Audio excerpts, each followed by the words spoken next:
शेतकरी समृद्ध व्हावे, शेतकऱ्याला तंत्रज्ञानात चालना मिळावी या अनुषंगाने पाहू शकतात की राज्याचे कृषी मंत्री धनंजय मुंडे यांच्या संकल्पनेतून परळी शहरामध्ये कृषी महोत्सवाचं आयोजन करण्यात आलं आहे। आपण पाहू शकता या ठिकाणी आता या कृषी महोत्सवाची अंतिम आता तयारी करण्यात झालेली आहे। आपण पाहू शकता या ठिकाणीच 3 असे मोठे पॅन्डल देखील लावण्यात आलेले आहे, वाटप मंडप टाकण्यात आलेले आहेत आणि शहराच्या प्रत्येक अनेक ठिकाणी आपण शकतो की मोठ्या मोठ्या कमानी असतील, मोठे 50 फुटाचे कठाव देखील लावण्यात आहे। कठावर राज्याचे मुख्यमंत्री असतील, एकनाथ शिंदे साहेब असतील, तसेच अजितदादा पवार असतील, तसे देवेंद्र फडणवीस यांचे मोठे मोठे कठाव देखील लावण्यात आलेले आहे।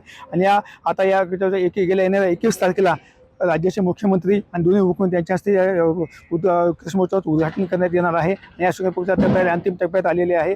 ओएसिस फर्टिलिटीच्या तज्ञांनी IVF उपचार पद्धतीद्वारे 1 लाखांहून अधिक जोडप्यांना मातृत्व प्राप्तीचा आनंद दिला आहे। मोफत अपॉइंटमेंट बुक करण्यासाठी आजच संपर्क साधा। राज्याच्या तसेच भारत या उद्घाटनाला कृषी मंत्री धनंजय मुंडे असतील, पंकजा मुंडे असतील, या ठिकाणी पाहू शकतात। यामध्ये आता अनेक स्टॉल देखील लावण्यात येणार आहेत। या स्टॉलमध्ये पाहू शकतात की कृषी निविष्ठ असतील, सिंचन टीप असेल, घरउपयोगी वस्तू असतील, फ्रूट झोन असेल, शासकीय दालन असेल, पूजक अशा प्रकारचे अनेक मोठे जे काही स्टॉल लावण्यात येतील आणि या अनुषंगाने संपूर्ण आता तयारी या ठिकाणी झालेली आहे। यांना 21 तारखेला याचं उद्घाटन होणार आहे। या कृषी मंत्री धनंजय मुंडे यांच्या माध्यमातून सर्व शेतकऱ्यांनी यामध्ये मोठ्या संख्येने सहभाग घ्यावा असे देखील आवाहन करण्यात आलेले आहे। कॅमेरा पर्सन विकास मार्गदर्शक मी संभाजी मुंडे, TV9 मराठी, परळी, बीड।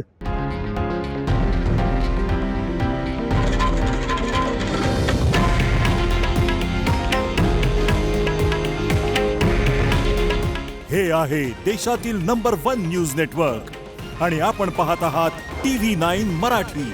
काळजी तुमची, हित महाराष्ट्राचं।